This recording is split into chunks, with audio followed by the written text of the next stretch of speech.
After I died, my boyfriend personally performed an autopsy on me. My fiance was a forensic pathologist. He was upright and hated injustice. But to save his first love, he erased the fingerprints on a headless female corpse and washed it with strong acid. There was a small embryo inside the corpse, which he tossed down the drain. Little did he know, that headless corpse was me, his loathed fiancé. When he found out the truth, he lost it. My body was half buried in filthy mud, already showing some signs of gigantism. His large hands gently lifted my neck. He stood there forever, then pulled a glass bottle from his pocket. Inside was strong acid. The man was my fiancé, Kim. He came here to save his kidnapped first love. About an hour ago, Kim got a call from a stranger. "Kim, listen to this voice," the stranger said. "Kim, save me." His first love, Tina, screamed hoarsely from the other end. "Destroy all evidence and help us walk free, or your next autopsy will be this little beauty." "Kim, I'm so scared, help me." The stranger gave Kim the location to discard the body and threatened him to remove all evidence,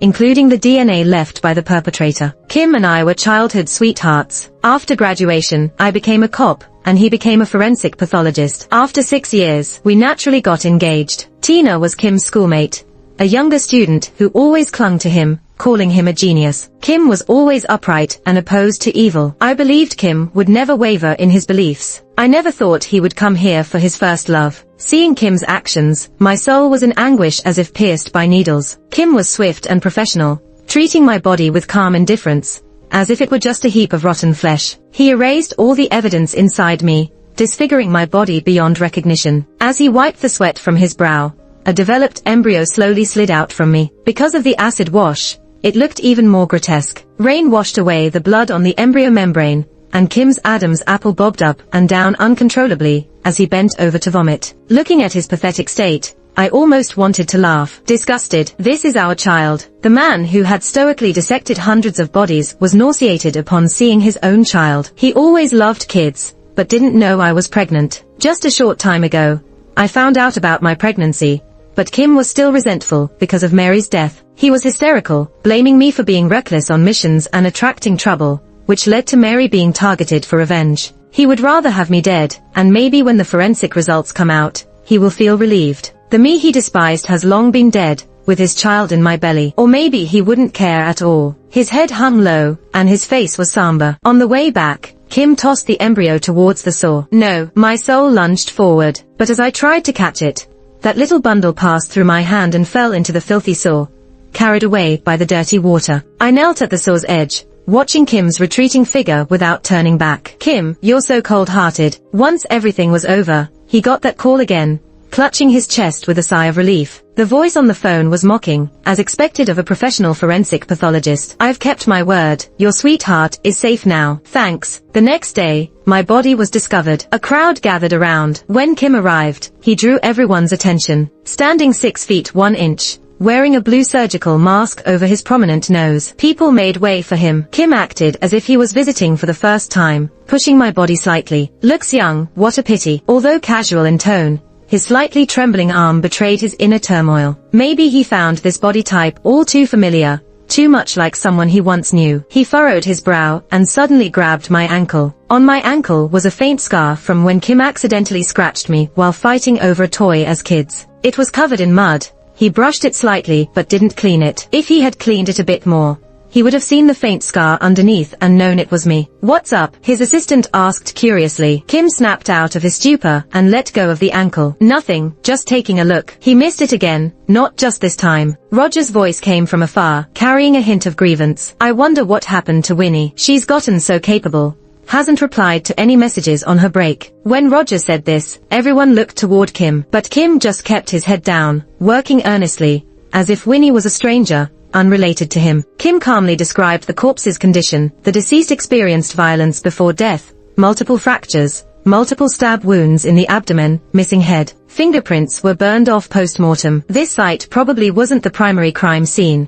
The rest can only be determined from further autopsy. Everyone exchanged glances, wisely staying silent. I was zipped into a body bag, and soon laid on an autopsy table. Kim, always the professional, found his hands trembling again while holding the scalpel. He had to press hard on his wrist, taking deep breaths. My soul watched him in a daze. Last time I saw him like this was when he performed Mary's autopsy. A week before the wedding, I suddenly felt nauseated and had slight abdominal pain. I called Kim. He paused for a moment, saying he was busy and couldn't leave. I planned to tough it out, taking some painkillers. Mary felt my forehead and whispered, "Motherly, you have a slight fever. I'll accompany you to the hospital." In the hospital's basement parking, when those guys with baseball bats came at me, I never imagined they were actually after Mary. Outnumbered, I struggled to protect Mary, before being knocked out by a blow to the back of the head. When I woke up, everything was white and silent. Mary was gone. When found, all her organs had been removed, leaving her like an empty doll. Kim stood by my hospital bed, pressing photos of Mary's body right in my face, eyes red with anger. "Why did you have to drag her into your mess? Aren't you the kind of person who can handle anything? Why are you being so dramatic this time? It's all your fault for always showing off and offending those lowlifes. Now my mom is dragged into this. Do you really think you're a good cop? You're nothing but trouble." I was half lying on the hospital bed, tears falling like raindrops onto the white sheets. I couldn't argue back, nor did I want to ask why Kim rushed in with Tina by his side, when I was lying on that stretcher covered in blood. I later found out that Tina had just returned from overseas, and Kim picked her up. Kim never visited me in the hospital afterward, so he doesn't know I'm pregnant. But Mary's death is a fact. Even if I say it out loud, he'll accuse me of seeking sympathy. That's just how he's always thought of me. I was dealing with horrible morning sickness, and all I could think of was the awful state Mary was in. Even in nightmares, Mary with empty eye sockets held my hand, telling me she was in pain. I was diagnosed with PTSD, accompanied by severe depression and mania, and had to take a long leave. Our wedding turned into Mary's funeral. Fresh out of the hospital, my head wrapped in bandages, I cried voicelessly outside the door, begging Kim to let me see Mary one last time. Kim denied my request and told me to get lost. I decided I'd catch Mary's killer myself while fighting my own demons. Before setting out, I knew I'd probably never return. Probably delusional, I still asked Kim, "How do we go back to how things were?" His tone was calm, so calm it was like he was talking about the weather. He said, "Even if you die, I won't forgive you." The door slammed shut. He couldn't spare me even a glance. Before leaving, I made a big lunch and cleaned the house. I put a bank card with all my savings under the dining table mat. Just before walking out, I flicked the Dreamcatcher chimes on the balcony and said goodbye to it. Maybe me disappearing from Kim's life would make it easier for him. Turns out, I did die. With all the info I'd gathered, I tracked down the killer's hideout in an abandoned steel mill. The reality was way more complex than I thought, with over 10 people there. But I couldn't report it to my superiors in time. It hurt so much. I felt so cold. Watching them walk away, I forced myself to stand, but my body couldn't help collapsing. My phone hit the ground, splitting in two, only capable of calling emergency contacts. I painfully dialed Kim's number over 10 times. He rejected every single call. Curled up on the cold floor, the ground stained red. Fireworks bloomed in the corner of the sky, witnessing my slow descent. I weakly lifted my eyes to see the shining night sky, just like last year on my birthday, watching Kim's godlike face through cake fireworks. Kim sneaked in a wish while I was mesmerized by him. My wish was for Winnie to be happy and live forever. I punched him, laughing, "Hey, it doesn't count unless I make the wish." My wish was for Kim to be happy with the person he loves, with lots of kids. Oh, then Winnie should hurry and give me a kid. Stop it, you haven't even proposed yet. Who's having your kid? Who dies on their birthday, right? Behind me, the sounds of those returning criminals grew louder,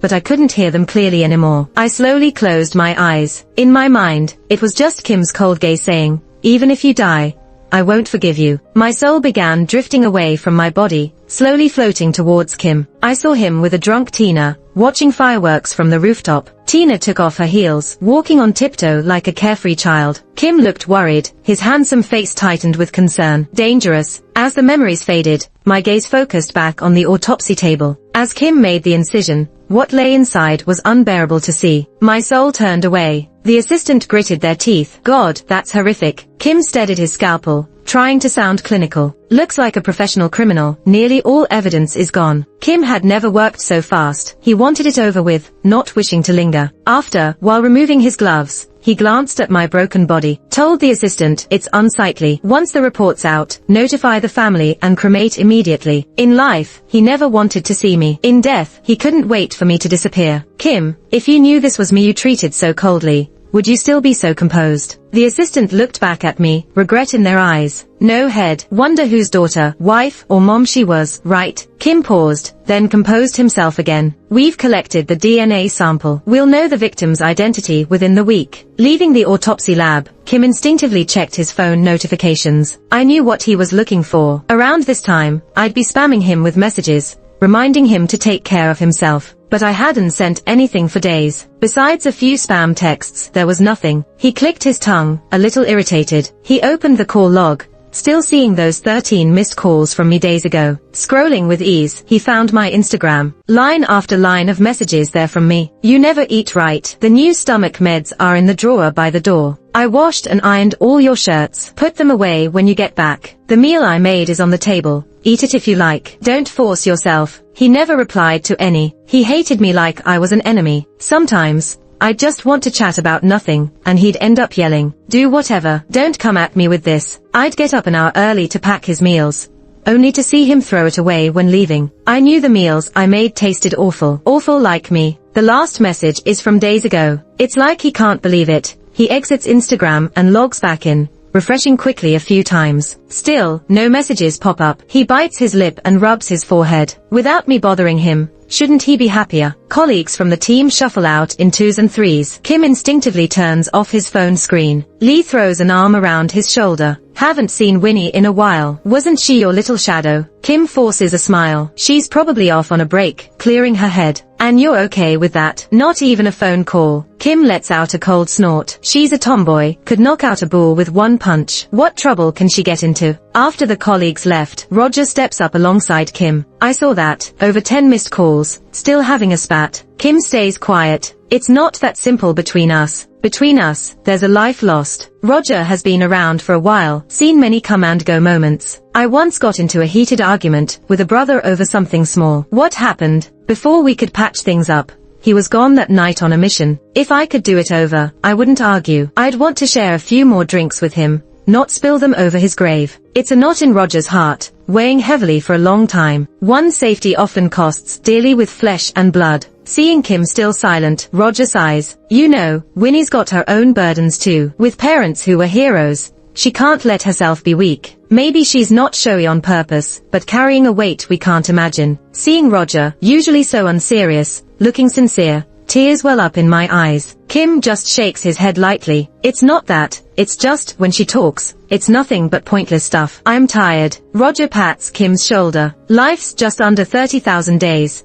Don't let it slip by and have regrets. No regrets. Kim answers clean and swift. How could he regret? We were together for so long, and we don't even have a single photo to prove it. On the day we wanted to shoot our wedding photos, he barely put on his suit before being called out on mission. We're both in the same line of work. I understood him. Back then, it felt like chances were unlimited, but missing one meant missing forever. Thought I was good at reading people, but picked the one who hurt me the most. When Kim opens the door to a dark, empty home, gone is the busy figure. The shirts still hang on the balcony. If I don't take them, they'll stay there. The food on the table, untouched, now moldy. Moonlight spills in, sketching Kim's lonely silhouette. The phone rings, it's Tina. Kim picks up mechanically. Tina's voice is tearful, laced with alcohol. Kim, I miss you. Tina, you're drunk, get some rest. Kim, what if I jump? Would you think it's dramatic? Tina cuts him off. Kim immediately straightens up. Where are you? Tell me. My soul follows Kim as he presses down on the gas, speeding to 120 miles per hour. How important is she to him? When Kim gets there, Tina stands on the rooftop where they used to watch fireworks, her face flushed with drink. She looks at him, feeling wronged, with a shattered sorrow. Didn't we agree to lay low for a few days, not to see each other? With his scolding, Tina pouts, squatting and sobbing. It's no use. Lately I can't close my eyes without terrifying visions. I'm scared. After saying this, Tina suddenly leaps into Kim's arms. Hold me, please hold me. Kim stands there awkwardly, maintaining his gentlemanly hands-off stance. Don't do this. I have a fiance, but you detest her. Wish she were dead, right? Why can't you just face your feelings? Youthful feelings don't last forever. Tina's eyes are like stars, glowing as they look at Kim. Seeing Kim slightly moved, Tina keeps pushing at his heart. Maybe she's out there cheating right now, Why not drink the night away with me? She holds up a bottle like a heroic wanderer, offering it to Kim in carefree abandon. Kim hesitates for 2 seconds, takes the bottle, and drinks deeply. Tina goads him further. You came to save me. Isn't that proof enough? Kim and I grew up together. In elementary school, he carried my backpack. In middle school, he biked me to and from school. In high school, he fought off bullies threatening me. First love, thought it was invincible. At 18, Kim stood a head taller than me. His first act after finishing the college entrance exam was to declare love in front of media cameras. It was the most romantic thing the typically awkward Kim ever did. We applied to different universities in the same city. He got into the best med school. I, a child of heroes who died on duty, chose police academy. Outside of classes, weekends were our time for fun, inseparable. In sophomore year, he brought me to his school to meet his friends. That's when I met Tina. She wore a pure white dress, sat in the farthest corner, with a jasmine scent. Unnoticeable yet strangely noticeable. She's Tina, my junior from the club. She's very smart, you know, Kim introduced animatedly. And how did he describe me? Winnie, yeah, she's got strength. Like a tomboy, always fighting for justice, born to be a cop. When Tina glanced at me, her eyes were different. She was aloof, almost never spoke to anyone. But whenever I walked past Kim, I'd naturally fix his collar. Your collar's tucked in. Kim awkwardly pulled his neck back a bit, but still said thanks. Tina started chatting, with her dimples showing as she smiled. Out of everyone there, only Kim and I were med students, so it was hard to connect with the rest. I raised my glass, smirking. Why so eager, sis? You can always chat with me. I know a bit about medicine too. She sensed the hostility in my words and quietly went back to her seat, drinking her wine. After we ate and talked, we all went back to our rooms. Under the influence of alcohol, just when things were about to go smoothly, someone by the hotel pool shouted for help. Kim pulled back the curtain. There was Tina struggling in the splashing water, clearly about to sink. Kim didn't even put shoes on, just ran out the door and dove into the pool. When Tina was pulled back to the shore, she wasn't breathing by herself. I pressed on her chest, ready to start CPR. Breathless with anxiety, Kim pushed me away and grabbed Tina. You're not trained, you're wasting time. With the same rhythm of breaths, Tina finally coughed out the water. Awake, Tina clung to Kim like a lifeline, saying she was cold over and over. I was about to pack and head back to school. Soaking wet, Kim followed closely behind me, trying to explain. I'll be a doctor one day, and to doctors, there's no gender. Patients are just a bunch of organs. I turned my head and stared at him. Kim, I hope you'll step up when my life's on the line too, instead of hiding. He hugged me tight from behind. How could I? I'd never be that bad. I'd seen him love me, so how could I not notice the change? When I needed him most, he ditched my calls one after another to be with his first love. I learned to console myself. Doctors have more to talk about. Showing up on each other's Twitter isn't a big deal, nor is being on a podium together with a trophy. Tina was there with Kim for so many important moments that even I felt they were meant to be, not me and him. Kim began to complain I was being paranoid and petty. Our arguments finally found an outlet when Tina went abroad. Kim took me and some friends to the airport to see her off. Funny how people have two eyes, but can only focus on one thing. Tina's gaze was all about not wanting to leave Kim, and his wasn't exactly innocent either. Later, Kim scored high and got into forensic medicine, interned under a brilliant professor. I took over my dad's badge and officially became a cop. We had plans to celebrate at a barbecue joint. He was almost 2 hours late, busy with something. Joy washed away any worry. We clinked glasses with so much force beer spilled from the cups. After a drink, Kim mysteriously pulled out a colorful gift box. Inside was a beautifully crafted dream catcher. You said you can't sleep well. I made this dream catcher to catch nice dreams for you. I adored it, holding it like a treasure. Since my parents died heroically on a mission, there was no one like Kim who cared for me. Winnie, he said earnestly, I swear not to let you down. I'm your only family now. I was touched, trying to sound relaxed. What if you break your promise? He pointed to the sky, then let lightning strike me down. Years later, I found out he spent those 2 hours making sure Tina got snacks she liked overseas. Kim, you're not fit to be a fiance, or to be a forensic pathologist. As I snapped out of my memory, watching Tina's lips closing in on him, Kim seemed to sober up from his daze and set his bottle down, turning away. I've got some stuff to handle at the station, I gotta go. He didn't look back, his tall figure vanishing step by step out the door. As soon as he reached downstairs, his phone rang from his pocket. He anxiously searched for it and quickly glanced at the screen. Seeing an unknown number, his face showed clear disappointment. Winnie? Did he hope it was me? That doesn't sound like the Kim I know. He picked up the phone, and a gentle female voice came through. Hello, Mr. Kim. We're from the bridal shop. Your wedding photo session expired. Wanna reschedule or cancel? I hinted more than once to Kim about taking our wedding photos, yet he always said he was too busy. So busy he couldn't spare even a few hours. After Mary passed, he screamed he'd never marry the person responsible for his mom's death. Life loves breaking what you desire the most. What I wanted was never going to happen. Sir, should we cancel? The clerk's voice brought Kim back. He paused. Don't cancel, we'll still do them someday. Still do them? Does Kim even know what he's saying? Maybe the cold wind got to him. Kim fell ill when he went back, tired out, and took a few days off. During those days, he dragged his sick self to several places. My spirit wandered with him. Those were spots I loved to go to unwind after fights. Rain poured down from the sky, yet Kim found nothing again, running out of patience. Furiously, he kicked off his muddy shoes, bending over in a cramp. Out of options, it seemed he remembered my advice and went for the stomach pills in the foyer cabinet. A ring box caught his eye. The engagement rings for me and Kim. I'd left it with him before leaving. It was probably what he wanted all along. Kim looked in disbelief, pulling the ring away, his breathing getting heavier. Furious, he pulled out his phone. He called me several times, but there was no answer. He kicked the cabinet by the door so hard that the dust shook off the chandelier. He shouted at my voicemail, "What do you mean by leaving the ring? Trying to play games with me, huh? Disappearing on purpose, making me worry to test if I still love you, is that it? Fine, let me tell you now. I hate you, you brainless fool." He moved to the balcony, threw the ring, and it vanished into the rainy night. Kim's chest heaved heavily. I watched him calmly, his gaze fierce, fists clenched tightly. After about a minute, he suddenly rushed into the rain. What was he trying to do? I followed, seeing him crawling slowly on the wet grass like a dog, his eyes scanning everywhere. Where did I throw it? He felt around the grass with his hands, his emotions nearing a breakdown when he couldn't find it. When he finally found the ring by the edge of the saw, he held it up to the streetlight. In the dim light,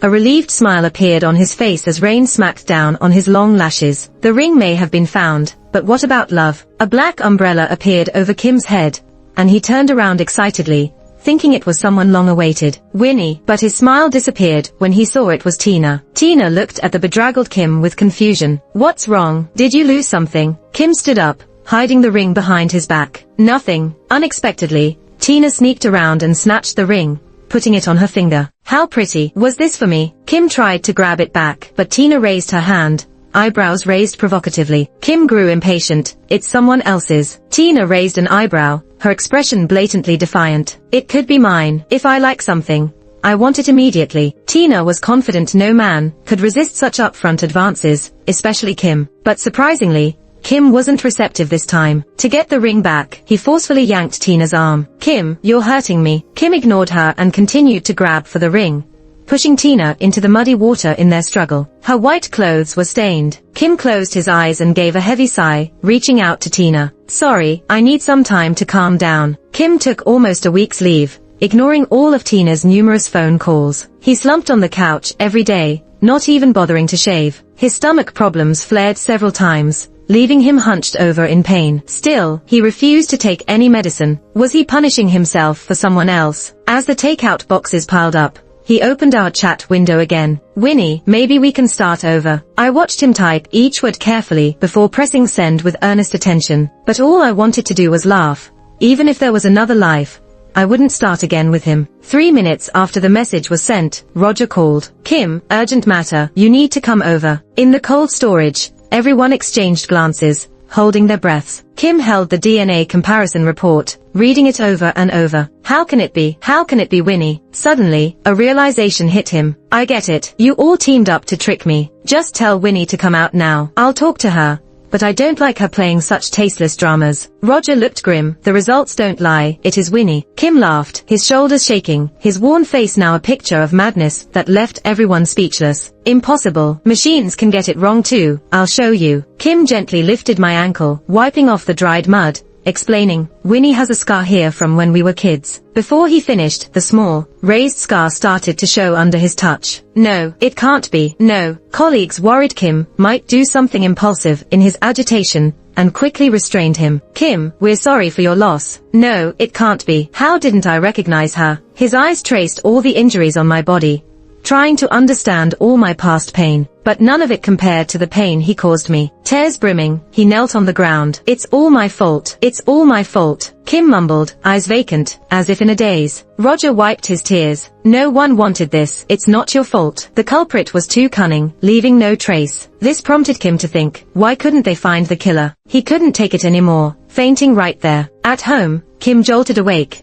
instinctively reaching for the other side of the bed. Cold, empty, nothing there. Like a madman, he crawled off the bed, running out without even changing shoes. Night was just as dark. Kim clawed at the saw grate, teeth clenched, veins bulging on his hands, flesh tearing at the knuckle. He pried the cover off, thrusting his arm in, but all he found was trash, nothing else. After nearly an hour, his hands shredded, he remained empty-handed. Completely despondent, he sank by the garbage he'd pulled, crying and shouting. Bloody hands slapped against his pale face repeatedly. I deserve this. I deserve this. Every day since, my spirit followed Kim, who drank himself into stupor nearly daily. He rummaged through the house for any trace of me, until he found an old camera we bought in college. Back then, Kim loved to capture every little thing about me. At a bubble tea shop, I took a sip, playfully tilting my head. How much do you love me? Kim affectionately tapped my nose. If you asked for my life, I wouldn't even blink. When visiting the graves of my parents, who didn't even have a single photo,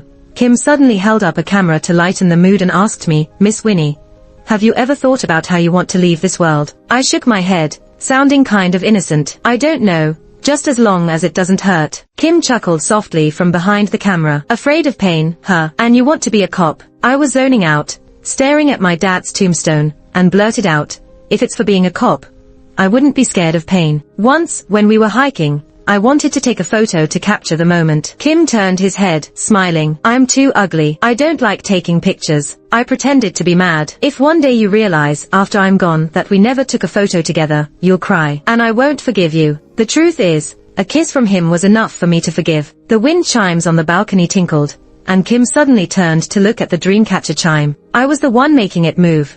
I had no clue how, being in spirit form, I could even do that. Kim looked towards where I was, as if he really saw me in the emptiness. He pursed his lips slightly and spread his arms. Hug me quickly, okay? I'm waking up soon. A loud knock on the door shattered the moment. Kim got up, feeling defeated. As soon as he unlocked the door, Roger came barreling in. Guess what we found out? Kim perked up, slapping himself awake. What? That Tina isn't so simple. We suspect she deliberately approached Winnie. Kim looked puzzled. You mean get close to me? Roger shook his head. No, specifically Winnie. Before you and Tina met, she was already gathering details about Winnie. In other words, she probably got close to you to get to Winnie. When Tina went abroad, Winnie's mom died, and we can't trace Tina's movements while she was abroad. Think what kind of people vanish like that. Two types, government folks or high-end criminals. Roger asked Kim, anything weird happened recently? Kim clutched his head, pained, before looking up with sudden clarity. Not long ago, I handled a case,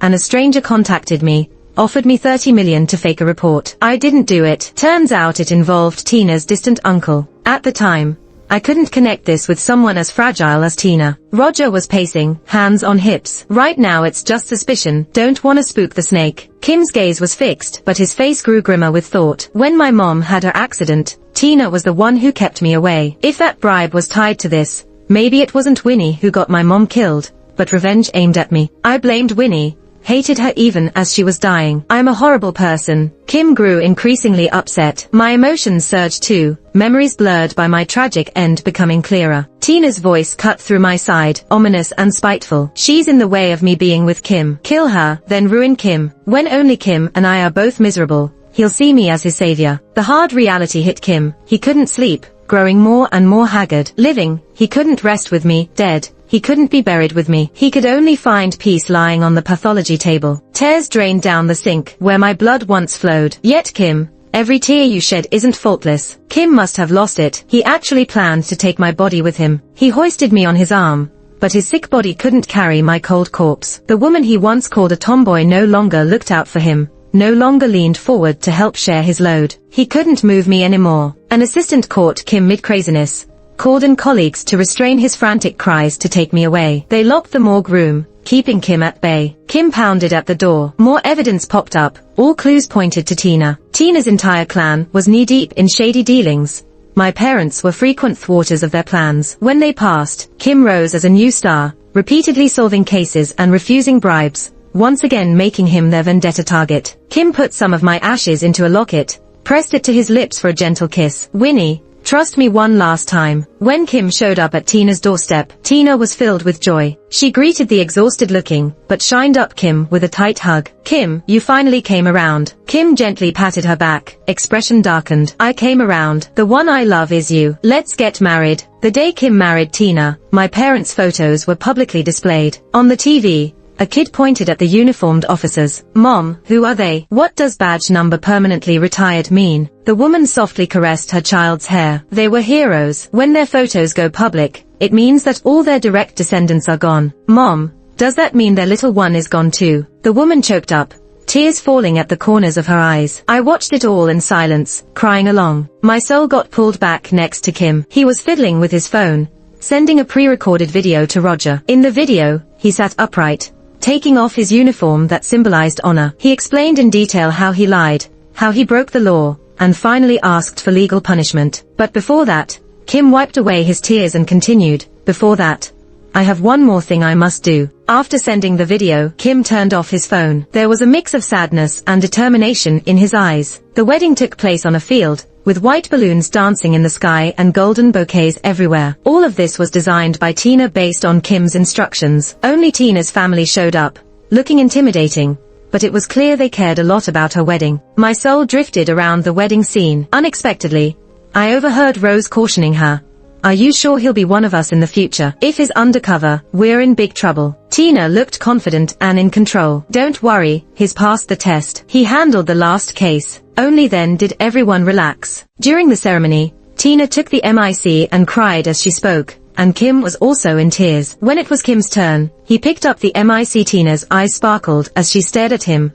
waiting for those promises of love. But Kim wiped his tears and said, you shouldn't have touched her. You all deserve to go down with her. A knife slipped from Kim's sleeve into his hand, and the next second, it stained Tina's white dress red. The wind blew the white balloons around, making it look just like a funeral. People in the audience tried to rush the stage, but Kim holding the knife at Tina made them hesitate. Tina laughed, fixing her gaze on Kim. Trick me into marriage to avenge Winnie, right? But why do you hate Winnie so much? It's because you're guilty. The day you picked me up from the airport, you were the one who was wrong. Yet you wanted to shift blame. Every time she needed you, you were by my side. Who do you really love? She laughed, her expression hysterical. I just wanted you to destroy her with your own hands. With no way back, you can only walk this dark path with me. She and Kim locked eyes. Kim, my only mistake was falling in love with you. You know what? As she was passing out, she was still calling out for her mom. Kim raised the knife again, plunging it deeper. Tina fell, and everyone rushed in. Kim stood there, slowly unbuttoning his suit, and pressed the detonator without any hesitation. A booming explosion sent up a mushroom cloud of dust. Everything turned to dust and ashes. But Kim, I won't forgive you, not even in death. Hearing the distant sirens and the clamor, I slowly turned away. In a blinding white light, I saw Mom and Dad smiling and waving at me.